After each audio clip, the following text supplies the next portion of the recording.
So this is my Liverpool vs Everton Merseyside derby match preview for the half-12 kick-off on Saturday. Obviously, some good games this weekend, isn't there? Obviously, we've got the Merseyside derby. We've got obviously Arsenal versus Man City on Sunday. Obviously, that's going to be part of my Premier League predictions for this weekend. We obviously got Man United versus Chelsea. Well, Chelsea versus Norwich, Manchester United.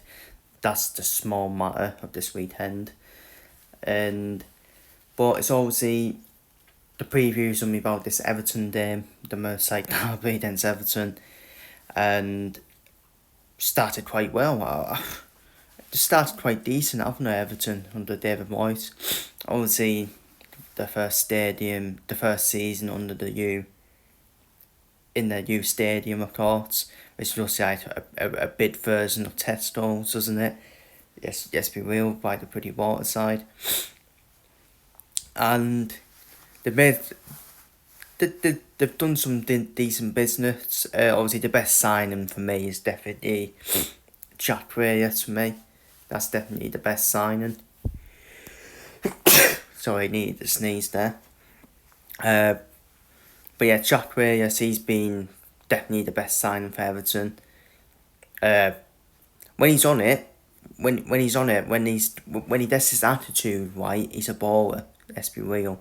So he's gonna be a wind-up merchant this weekend, isn't he? At Anfield, he will be a wind-up merchant. Try and win 3 hits as well.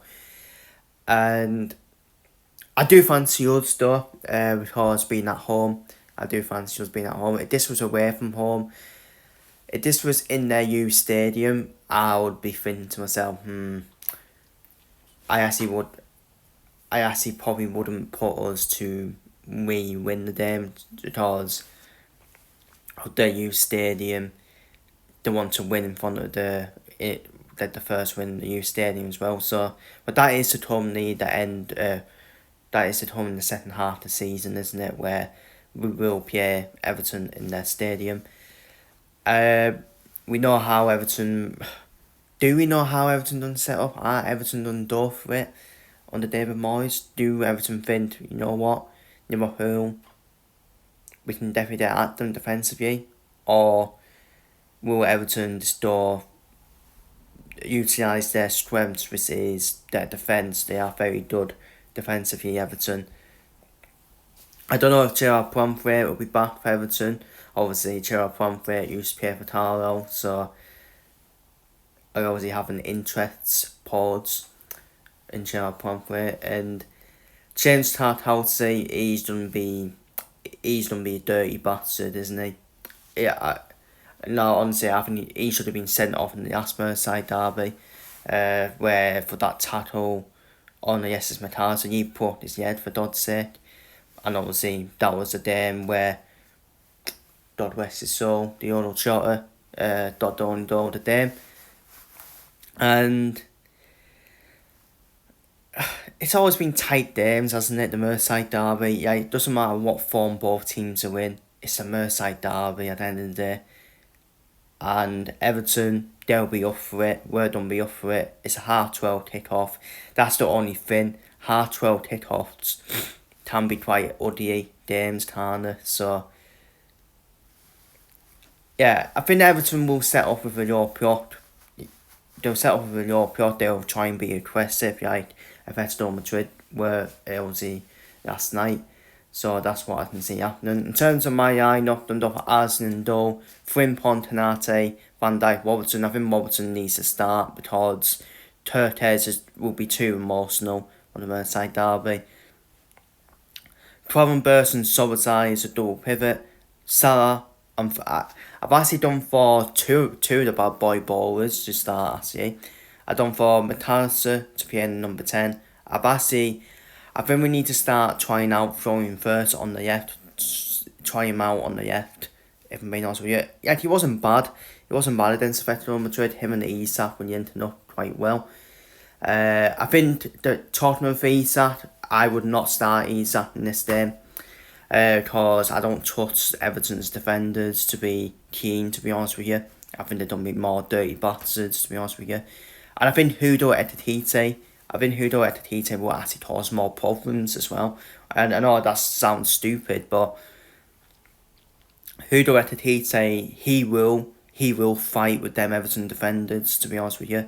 He will back into them, try and make it ugly for the Everton defenders. So that's why I would start Ekitike, and I think Isak will start in the Carabao Cup against Southampton. In terms of my predictions then, what have I done for the Merseyside derby? I've done for a 2-0 win. I've done for us to win 2-0 against Everton. I still think Everton are lacking in terms of the final third, as much as Jack Grealish is a baller and still England's best yet winder, even though he's Nazi in number 10. Indayi will be a threat as well. Beto's always a threat, isn't he? For our centre backs, but that's about it. I think that's the strongest front three Everton can we pick, to be honest with you. But in terms of Everton, I do feel we can win the midfield battle. I do think we can win the midfield battle, to be honest with you. And I just like Everton's defence as well. Like, the two full-backs are not really full-backs, really. Like, O'Brien's more of a centre-back, and James Garner's more of a... I would say he's more of a midfielder, isn't he? So, they are areas we can exploit as well. So, I think we'll win the midfield battle, and I think we can exploit the full-back, so that's why I've gone for a 2-0 win for Liverpool. Brighton versus Tottenham. I don't know for Tottenham to win 2-1 against Brighton. That'll be tight then, but I think Tottenham will edge it. I think Nottingham Forest will win 2-1 against Burnley. And Forest under Arns don't look convincing. Obviously, they got knocked out in the Carabao Cup by Swansea. Terrible result, yes, be real. After being, 2-0 up in that game as well. So I think that will still be a tight game for Nottingham Forest, but I expect them to edge it with the team they've got over Burnley. But at the same time, Burnley, it wouldn't shock me if Burnley get absolutely destroyed by Nottingham Forest. It wouldn't shock me at all, because everyone seems to turn up against Liverpool, which is annoying. So I think Forest will win 2-1. I think Crystal Palace will put more pressure on Graham Potter. I think Crystal Palace will win quite a dead game, if I'm being honest with you. I think they'll nick it against West Ham 1-0. Wolves versus Leeds, big 6-pointer for me. Victor Pereira, by the way, who has signed a new contract with Wolves. I don't really think... I'm not too sure about that, if I'm being honest with you.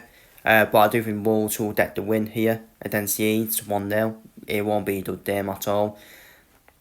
Man United Chelsea, it wouldn't shock me Man United to turn up, it wouldn't shock me at all, but against that Man United defence, the way Man United attitude is, the players' attitudes are at the moment, you got to go for a Chelsea win, haven't you? As much as Chelsea did use the Bayern Munich, I think Chelsea's attack, it's just some cause issues with that Manchester United defence. I've done for a 3-1 win for Chelsea. Fulham versus Brentford, I've done for Fulham to edge that 1-0. Bournemouth versus Newcastle, I've done for Eddie Howe's side to get a win at his former club and win 2-1.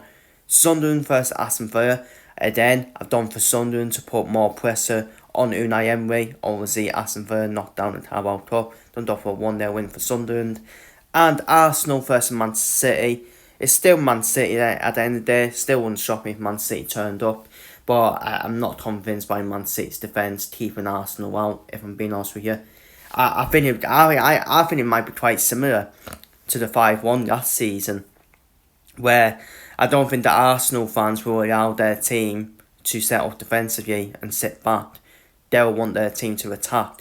And when Arsenal do attack, they are quite frightening. They are scary. So, Man City's defence is still all over the place, in my opinion. I'm going to go for a 3-1 win for Arsenal. I think Arsenal are huge favourites in that game. If Arsenal don't win, then I think it is 12 points. But that is my match preview and my predictions for this weekend. And yes, hope the Reds win the Merseyside derby. up the Reds.